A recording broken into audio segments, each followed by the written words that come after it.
Well, that was a finale. I apologize for this being posted a day later. I was out with my mommy for Mother's Day and I thought I would just give everyone a break, let them enjoy being with their mothers before I posted this final Riverdale review for season 1 of the show. And I will also at the end of this review be talking about my overall the goods and the bads of this season of Riverdale. Thank you guys so much for sticking with me and watching these videos. At the advice of someone on Twitter, I'll put their name right here. They recommended I change up the titles a little bit to make it easier to search and share. So I will be doing that with the videos, making it a little bit more simpler for everyone to be able to see them if you're looking for them. And I'll also post a link to the playlist of all of them if you want to go back and watch any, or if you want to share them with anyone. And yeah, so thank you so much for following and watching, and I'm excited to talk to you about this final season. Again, I did not get to do any unfiltered stuff, but since there's no script for this video, it's basically all gonna be unfiltered, and I just rewatched it, so it's pretty fresh in my head. If you are ready to discuss the season finale of Riverdale, keep on watching. And if you like the video, please thumbs up, click subscribe if you're watching it for the first time, and share with anyone you think would like to listen to my annoying voice. Alright, and let's go deal with this bullshit. Highlights. So can I just say that Chick Cooper is alive, y'all? Chick Cooper is alive. Holy shit, Riverdale, you had me ready to believe it wasn't true, that he had been aborted, but no. Alice, the gangster-ass gangster that she is, had the child, and Chick is out there alive. Probably being, as Veronica said, a blonde goddess somewhere. Blonde god somewhere. Blonde Adonis. And I'm hella excited about it. I hope he appears next season. I'm so excited that, like, that they've incorporated that element of the canon into the show. And I'm excited to see where that goes. And I just had to put that first because one of the people who follow me on Twitter was like, you might have cut out Chick Watch prematurely, and I was like, holy shit, what the fuck's just happened? And then fucking Chick is here, dudes. I'm so excited about that. I was so hype. One of the other big things that happened this episode is Hermione being super shady about Hiram coming back and like, gotta make sure everything's beautiful and fresh and good. And Veronica's like, fuck dad. Dad's a hater. I hate him. And I'm really excited to see the drama Hiram will bring when he arrives on the scene. And I also find just the sort of evolution of Hiram Lodge as a character throughout the years. Because in the comics, for a long time, he was a very, like, kind, benevolent character. But I think as the times have changed, having a rich businessman and building mogul as a heroic character is just kind of fallen out of favor. He's definitely been villainized in recent comics and in the show. So I am interested to see how like he's gonna be. They definitely set him up as kind of like a Bernie Madoff-esque character. So it will be interesting to see how Hiram's return will completely shake things up, especially since he's probably the one who hired that guy to shoot Fred at the very end, because that was some crazy shit. And I was like, if they shoot Archie, I'm gonna piss myself. But they shot Fred, and I was like, alright, I'm not gonna pee, but that's still really cool. If he dies, ooh, that'd be great. Would they kill him off? I would love it if they did, but I doubt it. But either way, I definitely believe that it was a Hiram-esque situation, just because as someone who's listened to many murder podcasts and many murder shows, when you go to rob a place and you hold him up and he's asking for a safe, like, why don't you just get the money that's in the drawer? You know, you probably don't have a giant safe anywhere. Just take the stuff that's in the drawer and leave. Like, he just goes from like harassing Pop to seeing Fred move and immediately go to shoot him. Like, that's not a robber. That's someone who's coming in with a clear motive to attack someone. And also, don't you love how Fred and Archie are the only ones in this fucking diner? Like, come on, dude. This is the only place to eat in town, clearly. So also, like, again, in the usual trend of Riverdale not being a stupid cliche, I do love that Archie and Veronica tell Betty about their relationship, and Betty is super happy for them. And even though Archie has a little bit of a hater vibe for a little bit, he eventually tells Veronica that he wants to be to Veronica what Jughead is to Betty and vice versa. And I thought that was actually very sweet. I do like Veronica and Archie together, and I do enjoy Bughead together despite the issues. So I was glad to see both of those couples like really have their moment of peace despite all the drama that was happening this episode. I also appreciated that Betty was really bringing her ride or die for her boo, and just for the right thing in general. I loved how you see her starting to self-harm again because she's so stressed out by the fact that this place keeps pushing things down and not addressing the truth and wanting to keep this very clean, pristine image of itself, that it's really allowing itself to be eaten from the inside. And Betty really illustrates that in her amazing speech, and just the way that she sees all that stuff happening on our locker and just is like, she's like, I don't give a shit, whatever, but it's like pig's blood. And I was like, that's some intense Carrie bullshit right there. Like, but I guess, you know, suburban teenagers have a lot of time on their hands. Like, we're gonna find a pig, we're gonna kill it, we're gonna make a Betty doll, and we're gonna noose. Like, it's a lot of effort to bully people in that little way. Like, you can't just push her into a locker. You gotta, like, actually slaughter a whole fucking animal to, like, really prove your point. Like, that's a lot. I'm just saying. I also, like, I think FP is my favorite adult character after Alice, just because I feel like he and Jughead have this amazing dynamic as father and son. I think that they're both very broken people, and FP is sort of the one way Jughead's future can be, and FP knows that. That's why he tells Archie that they have to stand by his side, because he's going to push them away, and that Jughead has a dark side, because FP knows that dark side and he fights with it all the time. And I also appreciated to a degree that he refused to name names or do any of that stuff. And it was meaningful to me because the cliche would be that he's like, I'm gonna choose my son over this and da da da.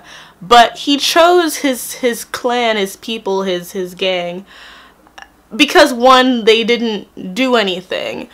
According to him, and as far as he knows, they aren't dealing heroin. And even though he could name anyone and they would just get taken, that's not the point.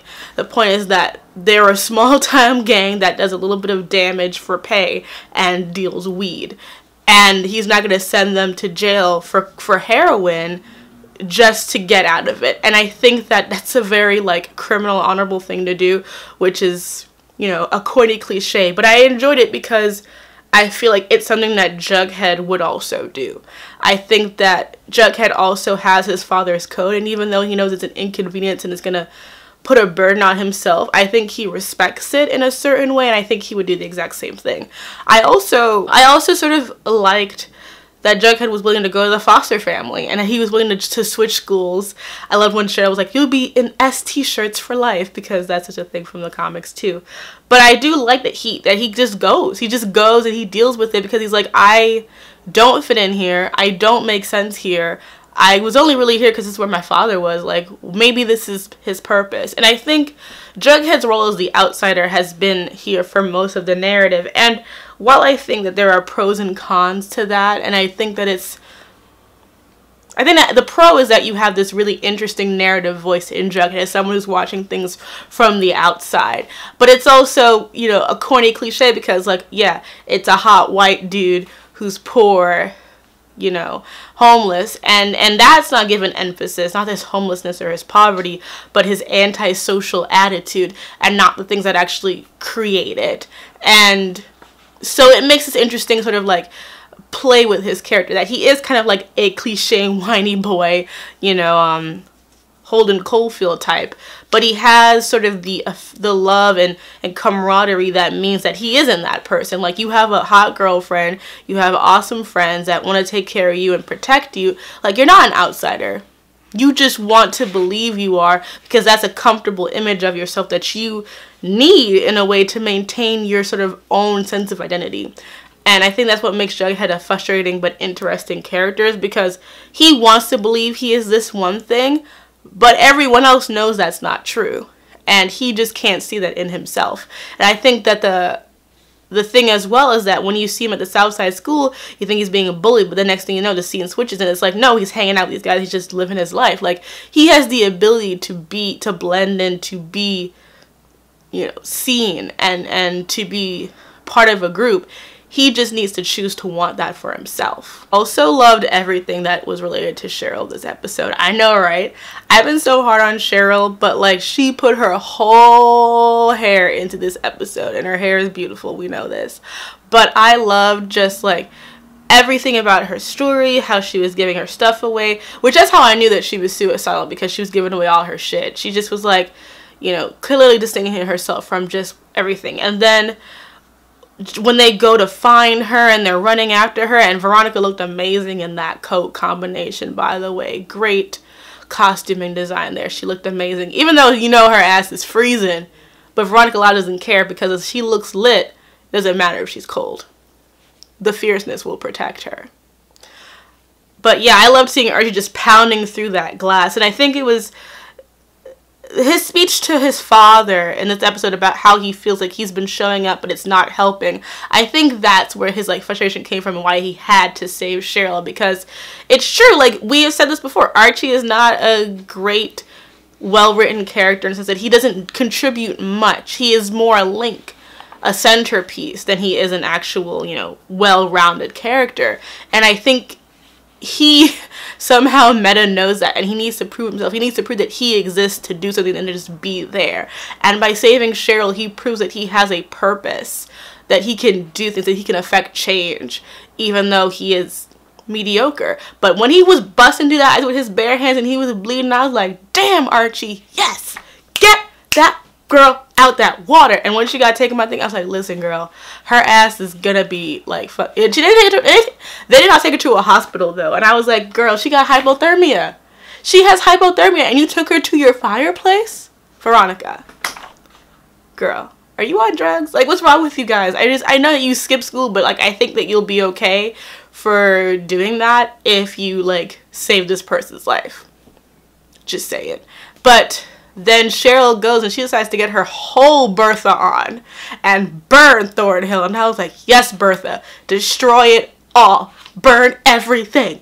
Yes. I was like, Cheryl, you are me. I am you. We are one. I was totally with her. I was like, she's like, we need to burn it all to be purified, mommy. And I was like, yes, Cheryl, burn as I've learned to embrace the fact that Cheryl's character is basically a basic girl with like deep, tragic, gothic heroine emotions, I have learned to love her. I'm like, you are literally just a gothic heroine in this Twin Peaks Buffy show. And you know what, girl? If that's your truth, if that's who you want, if you want to be Lucy, if Lucy is who's calling to you, be Lucy. We can't all be Mina, but if you want to be Lucy Wisteria, live your truth, girl.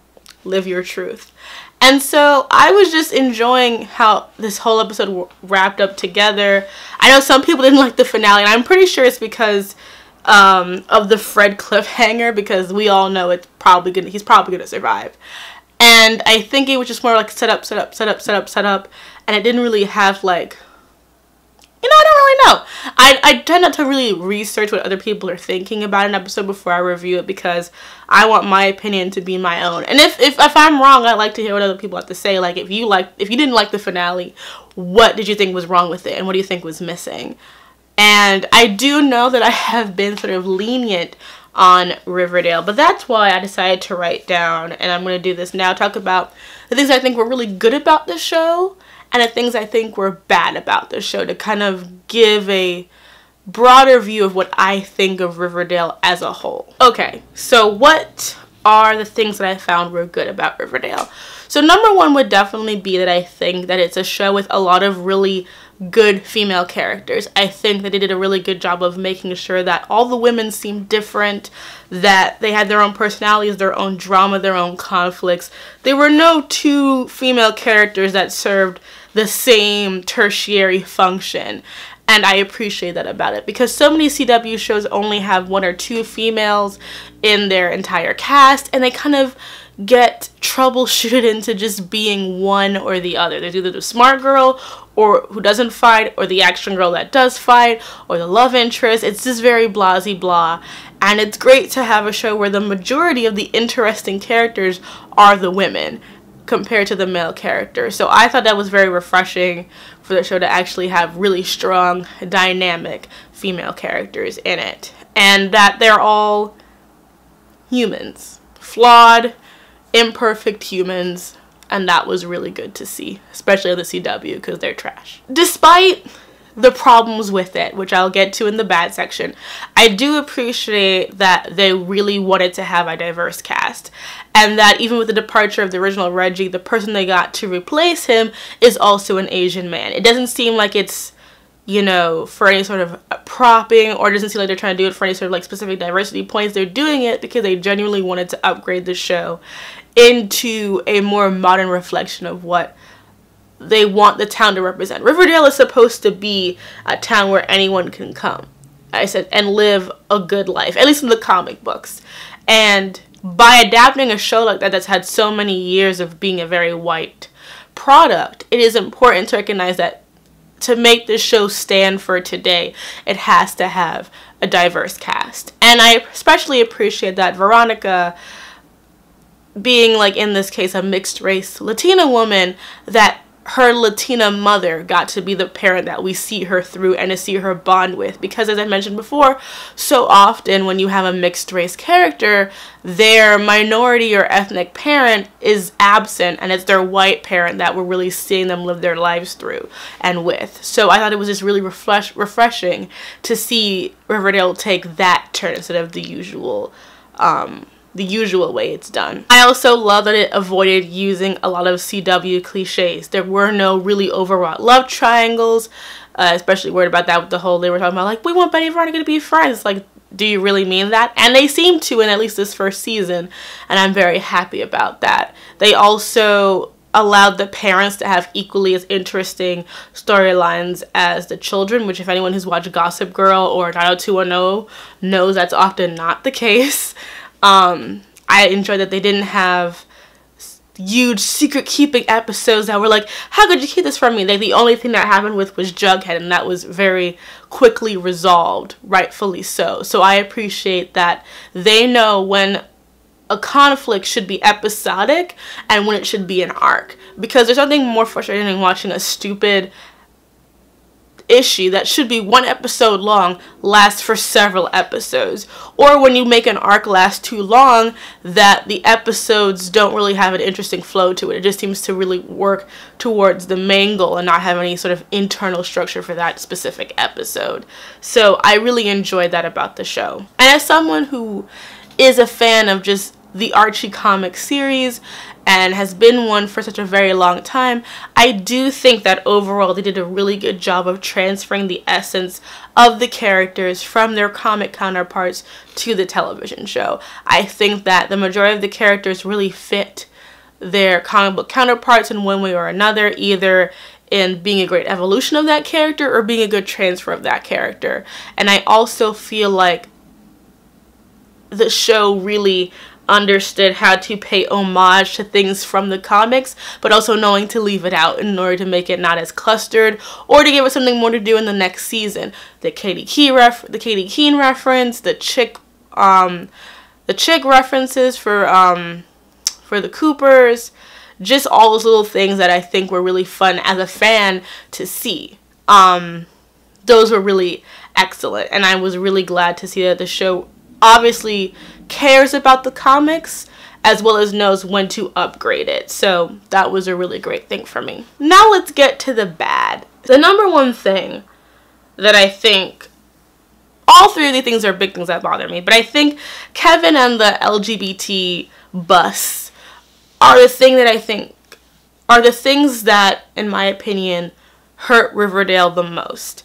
For Kevin being such a poorly written member of the main cast, especially since he's the main gay character that we see. He's only, you know, a gay best friend. He barely has any real role in the narrative.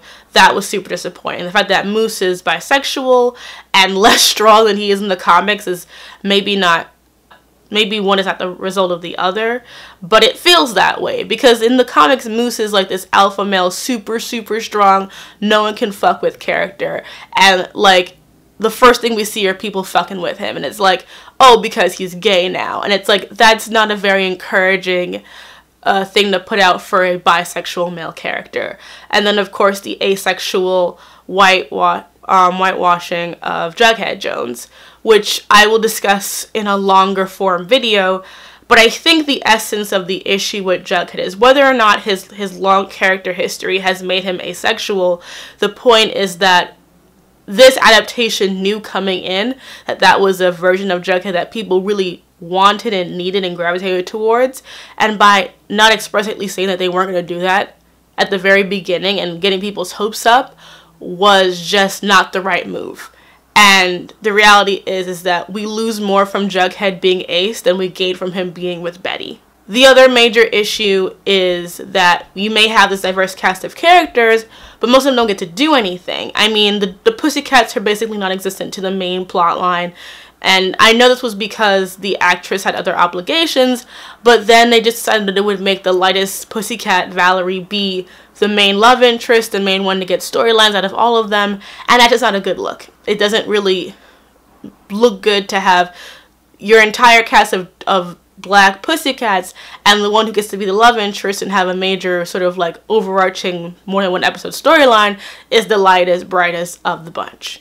You also had Reggie not having a main role in the storyline. Again, I know the actor was not available for everything, but at the same time, if you knew that, then you shouldn't have made him Archie. I mean, you shouldn't have made him Reggie, because Reggie is a main part of that group. He has always been, and for him not to be there is jarring. Dilton Doily is the same thing. He's barely there, and his relationship and friendship with Moose is like one of my favorite things. So it's just a matter of like, just because you make a diverse cast of characters, it means nothing if they don't get to do things. I mean, yes, Veronica did carry that mantle, but that makes her the only one. And she's also, her storyline more revolves around her father and that influence in her life than her own personal journey. And also everything with young Grundy, because that ended up going nowhere. She had no real connection to Jason and his death. She just kind of was there to be a disgusting, molesting nuisance, and then she left. And that was upsetting, because to have such a gross and disturbing storyline in the show and then have it literally go nowhere and just stop, while thankfully it did stop because it was terrible. It's like, well, why did we have to deal with it in the first place if it was never going to be anything substantial? And we also had to kill off Miss Grundy for no goddamn reason. So those are like my main issues I have with the show. It's more to do with the social issues than the writing, because while the writing has its weak points to me, it's not terrible. It's not awful. It's just like got cliches. Oh, and another thing, also, can we not have Veronica say any more of this like, oh, my favorite gay shit, because that stuff was terrible. I think Veronica is probably the weakest of the main characters. She needs desperately to have her own better run storyline than just having everything be like, well, maybe this is about my father, my father, my father, my father. And that again ties into the whole diversity issue. Like, Veronica is an important character. She should be treated with importance in what her storyline delivers. So I know those are less bads than goods, but those are just honestly how I feel about the show after watching it for one through, with only a few rewatchings of certain episodes. When season 2 is about to come off, I will definitely rewatch the show, and if any of my opinions change, I will definitely discuss them then.